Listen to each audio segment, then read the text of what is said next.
Since the 7th of October 2023, hundreds of Palestinians have been arrested in the occupied West Bank, East Jerusalem, and Israel. Critics say this has been part of a systematic campaign against pro-Palestinian voices.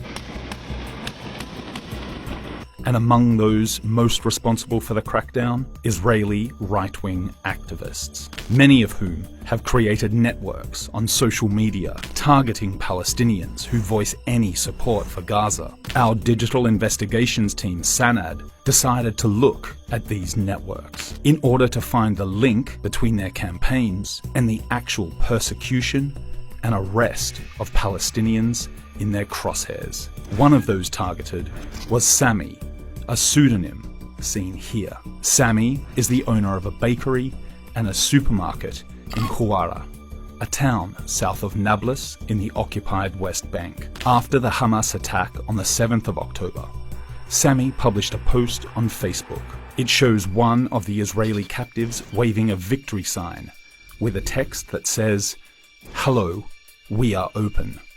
1 shekel extra large pizza." On the night of Thursday the 12th of October, the army destroyed his bakery using bulldozers. Later, Sami and his business partner were both arrested by the Israeli army, and a military order was issued to prevent any hope of reopening his business for the next 6 months. Our investigative team searched for a link between Sami's post and the subsequent bulldozing of his bakery, and they found this link in a channel on Telegram called The Nazi Hunters. In this channel, one user posted a picture of Sami's Facebook post along with detailed information about him and his home address, calling for law enforcement to deal with Nazis all over Israel.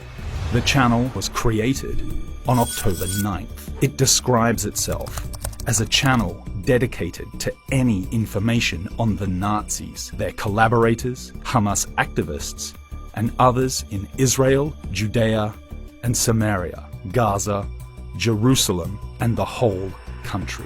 In another example, Salma, pseudonym for a lawyer from Jerusalem, posted her own thoughts on Facebook shortly after the October 7 attack, saying, "Feels like a dream." Not long after, an Israeli activist put her name on what he called a wall of shame on his Instagram page. A few days after that, on the 16th of October, Salma was arrested by Israeli police after questioning, and her law license was revoked.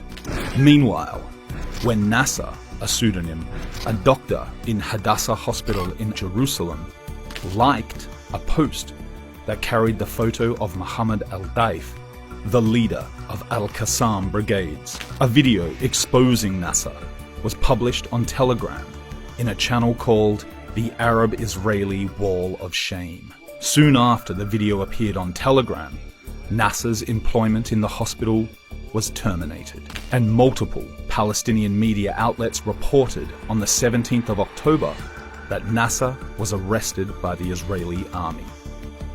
Nasser, Salma, and Sami are just a few of the hundreds of Palestinians who have been targeted for their social media activity. And while some of this activity might be seen as inappropriate, other activity, as simple as writing "There is no victor but Allah," can also get you into trouble, which is what Dalal Abu Amna, a Palestinian singer, was arrested for.